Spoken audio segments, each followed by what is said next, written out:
ये मामला जो है ये इतना तूल पकड़ गया है कि सेनेट की कायमा कमेटी पावर ने IPPs के साथ मुआहदों की तफसीलात तलब कर ली हैं और कमेटी की जानिब से सेक्रेटरी पावर डिवीजन को उनसे ऑब्वियसली पूछताछ जो है वो बिल्कुल हो रही है। सवालनामा पूरा क्वेश्चनर भेजा है। गुज़िश्ता 20 बरस में IPPs को कैपेसिटी अदायगियों की तफसीलात मांग ली गई हैं।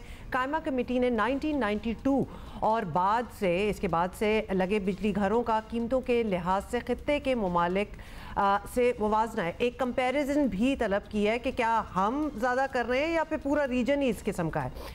साबिक निगरान वफाकी वजीर गौहर एजाज का दावा है कि 2015 में बिजली की तलब 13,000 मेगावाट थी, जबकि पैदावारी सलाहियत जो थी वो 20,000 मेगावाट थी, लेकिन कैपेसिटी चार्जेस सिर्फ 200 अरब रुपए थे। और आज 2024 में तलब तो 13,000 मेगावाट ही है, इससे ज्यादा नहीं बढ़ी। एवरेज है, नहीं यहाँ पे ये ज़्यादती है। एवरेज हम स्टेटमेंट बता रहे हैं, उन्होंने क्या कहा। हाँ, हम तो अपना कमेंट दे रहे हैं, कमेंट बाद में देंगे, पहले ये तो बता देना कि वो क्या कह रहे हैं। और उन्होंने कहा जी कैपेसिटी पेमेंट्स 2,000 अरब रुपए तक बढ़ गई हैं, बिल्कुल बढ़ गई हैं, लेकिन जाहिर है हमारे पीक सीजन में तलब भी बहुत ज्यादा बढ़ी है।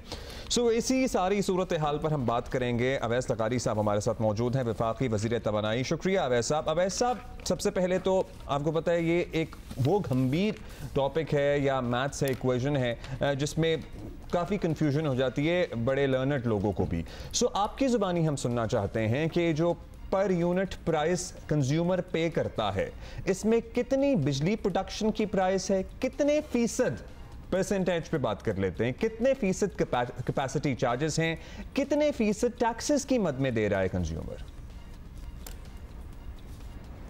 बहुत शुक्रिया जी, आपने मुझे इनवाइट किया आज, और ये बड़े इंटरेस्टिंग सवालात हैं जो ट्रांसपेरेंटली लोगों के सामने होने चाहिए। मैंने एक दो पॉडकास्ट भी पिछले दिनों में किए हैं, एक तो कल आई है, कल आएगी, जिसके अंदर 1-1.5 घंटे में तफसीली पूरा ये बिजली के सेक्टर का ढांचा है, क्या कीमतें कैसे होती हैं, वो सब बयान करने की कोशिश की है। आपके सामने भी अर्ज़ करता हूँ। देखिए, इस वक्त तकरीबन एवरेज जो पूल प्राइस है, जो फिर कुछ सब्सिडीज़ दे के 2.5 करोड़ लोगों के लिए कम की जाती है और कुछ बाकी के लिए बढ़ाई जाती है, वो तकरीबन 35 रुपये फ़ी यूनिट है।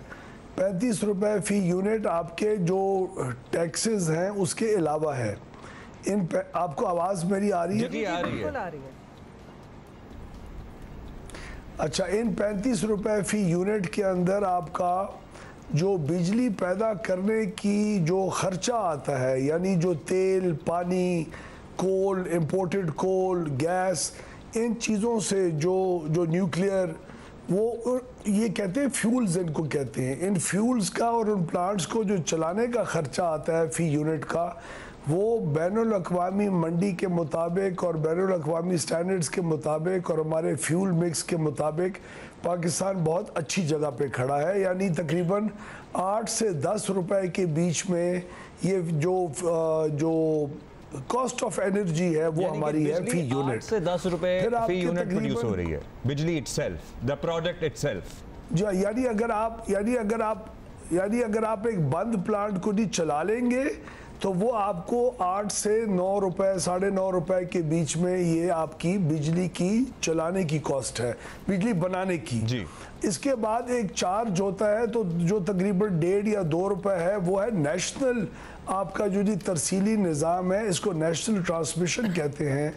उसका जो इंफ्रास्ट्रक्चर है उसका एक भी किराया होता है, और वो किराया सिर्फ अपने अखराजात को उसको रखने, मेंटेन करने के लिए नहीं लिया जाता, बल्कि वो उसके ऊपर जो कर्जे लिए हुए हैं वो इंफ्रास्ट्रक्चर बनाने के, उनको भी अदायगी उनकी कर्ज़ों की वापस बशमूल उसके ऊपर जो इंटरेस्ट रेट्स पड़ते हैं, कॉस्ट ऑफ फाइनेंसिंग, उसके मद में जाता है। वो तकरीबन कोई 1.5 से 2 रुपए होता है। उसके अलावा जो डिस्ट्रीब्यूशन कंपनीज़ हैं, के इलेक्ट्रिक हो गई, मेपको हो गई, लेस्को हो गई, इनके भी अखराजात हैं, वो तकरीबन कोई 5 रुपए फ़ी यूनिट के करीब वो जाके पड़ते हैं। इस तरह ये आपकी चीज़ों को 35 रुपए तक लेके जाते हैं। अब सबसे बड़ा ख़र्चा क्या है? सबसे बड़ा ख़र्चा है 18 रुपए, जिसको आप कैपेसिटी चार्ज कहते हैं। उसको आसान ज़बान में ये समझिए कि वो प्लांट्स जो हाजिर हैं आपको ऑन करके उसको बिजली पैदा करने के लिए, उन प्लांट्स का ख़र्चा है। वो खर्चा क्यों लिया जाता है? उन प्लांट्स को लगाने के लिए या हुकूमत खुद लोन्स लेके और उसको जी लगाती है, या जो प्राइवेट सेक्टर वाले जो IPPs जिनको आप कहते हैं वो अपने कर्जे और अपनी इन्वेस्टमेंट करके वो बिजली के पैदा करने वाले घर आपके लिए खड़े करके हाजिर कर देते हैं। उनको अगर आप जी चलाएंगे तो वो आपको तेल का खर्चा डाल के आपसे पैसे लेंगे, उसके अंदर जो मुनाफा होता है वो बहुत जी कम होता है।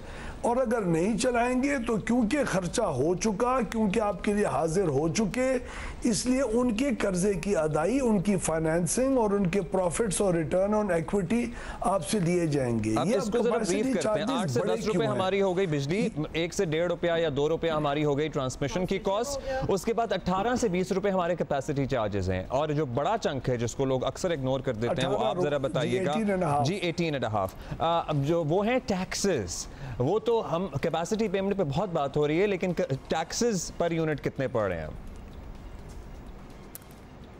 मैं जनाब के पास, अगर आप इजाज़त दें प्लीज़ मुझे, आपके सारिफीन के बेनिफिट के लिए, ये 18 रुपए क्यों है सर? ये 18 रुपए में आपको एक प्लांट की मिसाल देता हूँ ताकि समझने में आसानी हो। एक साहिवाल कोल का प्लांट लगा था 2015 में। वो साहिवाल कोल का प्लांट सीपैक के प्रोजेक्ट के ज़रिए लगा। उस प्लांट के कैपेसिटी चार्जेस उस वक्त 3 रुपए और कुछ पैसे थे। इन कैपेसिटी चार्जेस और वो कैपेसिटी प्लांट लगा जी डॉलर इन्वेस्टमेंट के ऊपर बाहर से आए, डॉलर फाइनेंसिंग के ऊपर बाहर से आए और वो इन्वेस्ट किया गया। अब सिर्फ जो डॉलर की रेट की तब्दीली, पाकिस्तानी रुपया जब 100 रुपए से 350 रुपए के ऊपर गिरा, और जब आपके इंटरेस्ट रेट्स 10-12% से लेके 22% तक गए, या आप 18% हैं, तो इन सिर्फ 2 अनासर की वजह से, जो पावर सेक्टर का कोई इशू नहीं था, ओवरऑल आपकी इकोनॉमी के बुरे हालात थे, आपकी ग्लोबल इन्फ्लेशन थी, उसकी वजह से आज ये कैपेसिटी चार्ज साहिवाल का 3.5 से बढ़ के 11.5 पौने 12 हो चुका हुआ है। 3-3.5 गुना का इजाफा इसके सिर्फ कैपेसिटी चार्जेस के अंदर आया, जो आज हमारे सारिफीन को एक बहुत सख्त तंग किया हुआ है, और महंगाई की लहर के अंदर बिजली भी अपना हिस्सा पूरा जी डाल रही है।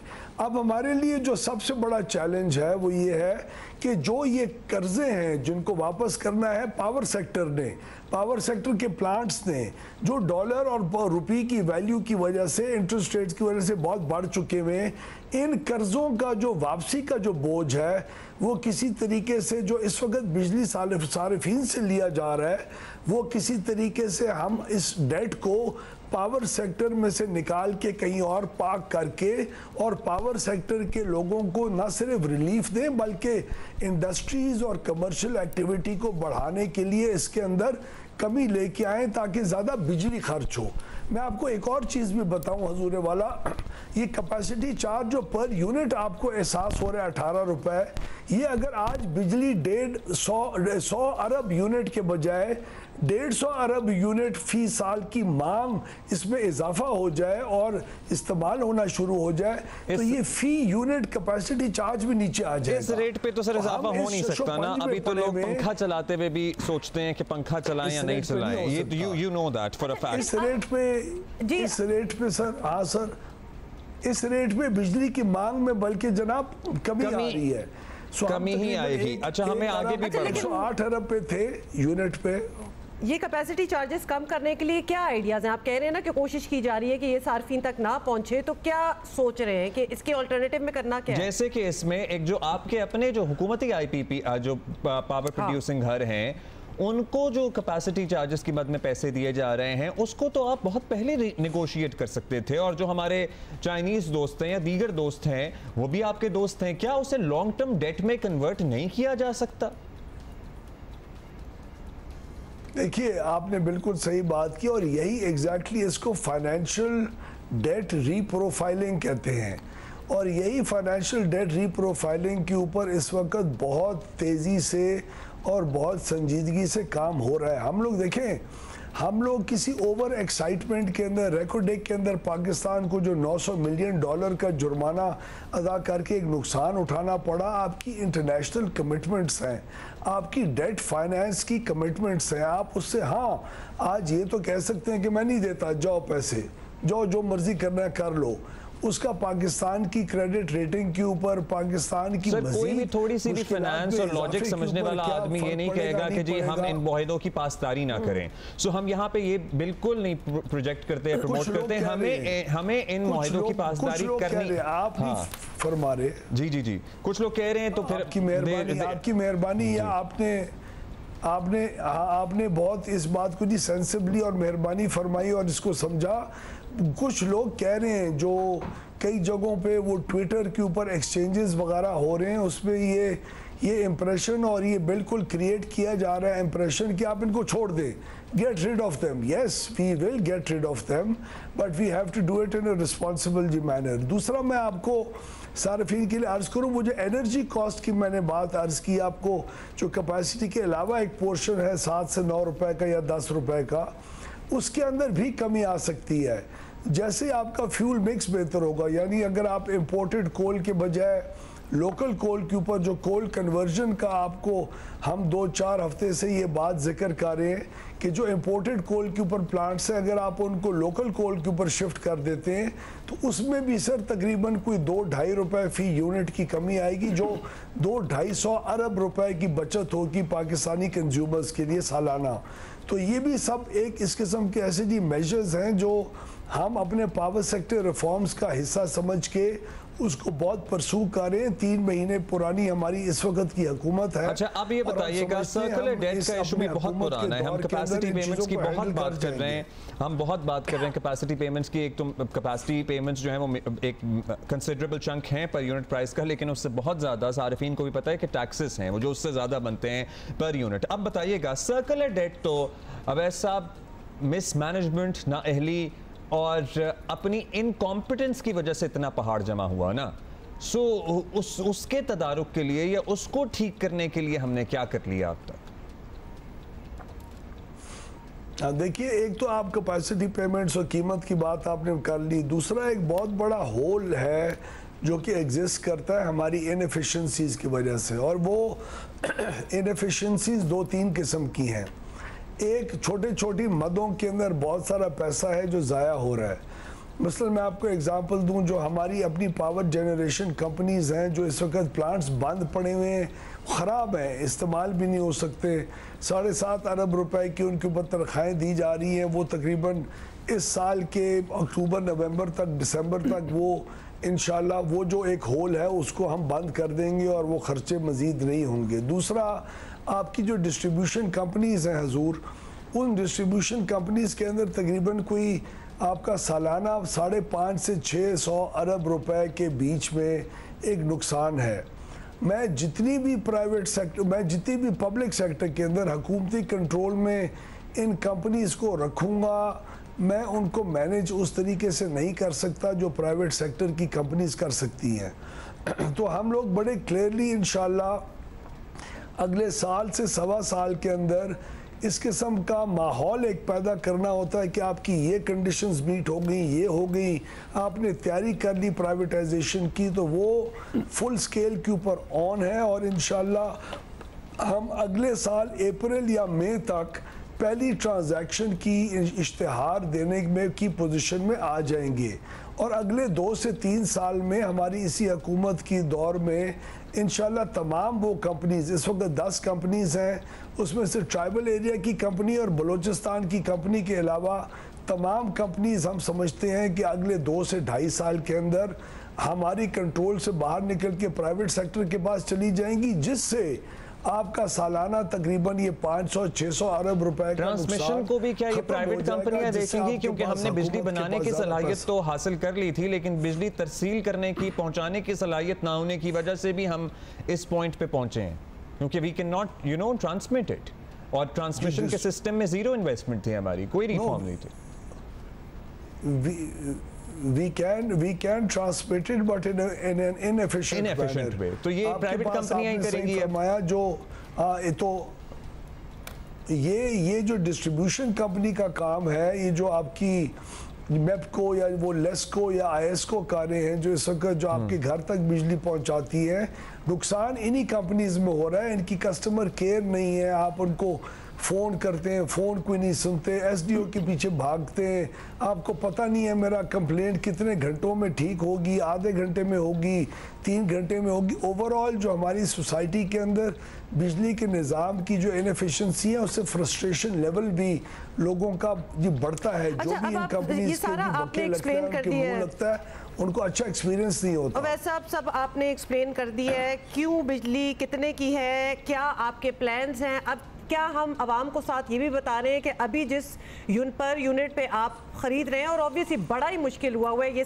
इस डिटेल में हम दोबारा नहीं जाएंगे, यू नो दैट इसी तरह ही चलेगा एटलीस्ट फॉर द अभी जितना हमें फ्यूचर नज़र आ रहा है, 1 साल कर लें, कुछ महीने कर लें, 2 साल कर लें, जब तक ये सारे आपके प्लान्स इन एक्शन नहीं आते। अपने आईपीपीज को जो कैपेसिटी पेमेंट्स दे रहे हैं उस पे क्या फौरी तौर पर कुछ कर सकते हैं? कोई चेंज आ सकता है? देखिए जी, मैं आपको 2 चीज़ें अर्ज करूँ इसमें। एक तो ये इसी तरह चल नहीं सकता। अगर इसी तरह चलता रहेगा तो बिजली की मांग कम होती रहेगी, मांग कम होने की वजह से बिजली की फ़ी यूनिट कीमत कैपेसिटी का उन कम यूनिट्स वालों के ऊपर बोझ आएगा, उससे मज़ीद इजाफा होगा। तो ये इस तरह तो चलने दे नहीं सकते हम। हमने बिजली की मांग बढ़ानी है और बिजली की कीमतों को बेहतर करके बढ़ानी है, नंबर 1 ये एक बात है। दूसरा, प्लीज़ आप बात इस चीज़ को ज़रूर अंडरस्टैंड करें कि अगले 6 महीने के बाद यानी जनवरी के अंदर एंड ऑनवर्ड्स आपकी बिजली की कीमतों में 3 से 5% की कमी आना शुरू हो जाएगी। तो यानी आपका ये जो ऊपर जाने वाला ट्रेंड है ये ख़त्म हो जाएगा। तीसरी बात, प्लीज़ ये अंडरस्टैंड करें कि हर साल इन्फ्लेशन, महंगाई और उस एंगल से और इंटरेस्ट रेट्स की वजह से बिजली के रेट रिवाइज होने होते हैं। जो अभी पिछले हफ्ते में आप कह रहे हैं ना, पिछले साल से के मुकाबले में 7 रुपए का इजाफा देखा गया, वो रिवीजन 2019 के बाद हुकूमतों ने आर्टिफिशियली रोक के रखी, अपने निज़ाम की तबाही एक्सेप्ट की, लेकिन अपनी सियासी बुराई और अपना सियासी नुकसान कबूल नहीं किया। स्टेट को और सिस्टम को बोझ में डाला और अपनी नेक नामी के लिए इसको किया। तो ये 3-4 साल के बाद ये इजाफा हुआ है जो हर साल ग्रेजुअली होना चाहिए था। इसलिए जो जंप एकदम आया है, तो एकदम बोझ पड़ा। एक मुख्तसर जवाब दे दीजिएगा, वैसे सबसे मुख्तसरन बताइएगा कि हमारे ये मेरिट के हिसाब से चलते हैं, मतलब लो कॉस्ट वाले बिजली घर पहले पावर जनरेट करते हैं, एक्सपेंसिव वाले बाद में, क्योंकि हमने देखा है साउथ में ये बड़ा एक इशू है। साउथ में जो है हमारे लो कॉस्ट बिजली घर हैं ज्यादा, और नॉर्थ की तरफ अगर हम नॉर्थ में इंपोर्टेड कोल से बिजली पैदा कर रहे हैं तो हमारा पोर्ट यहाँ पे, हम ऑल द वे इंपोर्टेड कोयला लेके जाएंगे अप नॉर्थ एंड देन उससे बिजली पैदा करेंगे। What sense does it make? देखिए जी, वो तो लोड सेंटर था, उसके अंदर बनाया, उस वक्त ट्रांसमिशन लाइन थी नहीं। आज भी ट्रांसमिशन लाइन आप जो फरमा रहे हैं, ये महंगे प्लांट इस वक्त सस्ते प्लांट से पहले चलते हैं। वो इसलिए क्योंकि हमारी ट्रांसमिशन कंस्ट्रेंट्स हैं, ट्रांसमिशन नहीं हो सकती नीचे से ऊपर। आज भी हर महीने अरबों रुपए की ज़्यादा महंगी बिजली हम सिस्टम में इंजेक्ट कर रहे हैं और सस्ती बिजली के प्लांट पड़े हुए हैं, उनको इस्तेमाल नहीं कर सकते क्योंकि नॉर्थ साउथ जो ट्रांसमिशन लाइन है उसमें कैपेसिटी नहीं है एक ख़ास अमाउंट से ऊपर लेके जाने की, बिकॉज ऑफ ट्रांसमिशन कंस्ट्रेंट्स। और इसी चीज़ को हमने आज से 2-2.5 महीने, इसका 2 रुपए यूनिट का फ़र्क पड़ता है सर। इसकी वजह से 2 रुपए यूनिट बिजली कम हो सकती है अगर ये कंस्ट्रेंट खत्म हो जाए। तो हुकूमत पाकिस्तान ने कंस्ट्रेंट खत्म करना है ना, ये बाहर से ये पॉइंट यूजुअली नहीं डिस्कस होता, ये तो कंस्ट्रेंट आपने खत्म करना है। इसी कंस्ट्रेंट को खत्म करने के लिए इस साल हमने पब्लिक सेक्टर डेवलपमेंट प्रोग्राम में पैसा डाल दिया और उसका कि खर्चे का इस्तेमाल भी जल्दी शुरू होगा। ये 1.5 साल से 2 साल के अंदर ये कंस्ट्रेंट इंशाल्लाह खत्म हो जाएगा, जो वक्त है इसका खत्म। बहुत शुक्रिया आपका अवैस लकारी साहब, thank you so much for your time. वफाकी वज़ीर तवानाई हमारे साथ मौजूद थे। सो हमारा लास्ट पॉइंट वाज कि हमारे जो साउथ की तरफ बिजली घर है ना, they produce cheaper electricity and we do not consume bijli from them, क्योंकि हमारे कंस्ट्रेंट है नॉर्थ साउथ के। और इस सारी कॉन्वर्सेशन हमारे जो महंगे बिजली घर हैं वो पहले बिजली बनाते हैं और हमारे सस्ते वाले पड़े रहते हैं। तो ये चीजें हैं जो फ्रस्ट्रेट करती हैं लोगों को। और at the end of the day बात यही है कि जो चल रहा है ना जिस तरह, और जो आप पे कर रहे हैं फॉर योर बिजली उसी तरह ही चलेगा at least till the next year.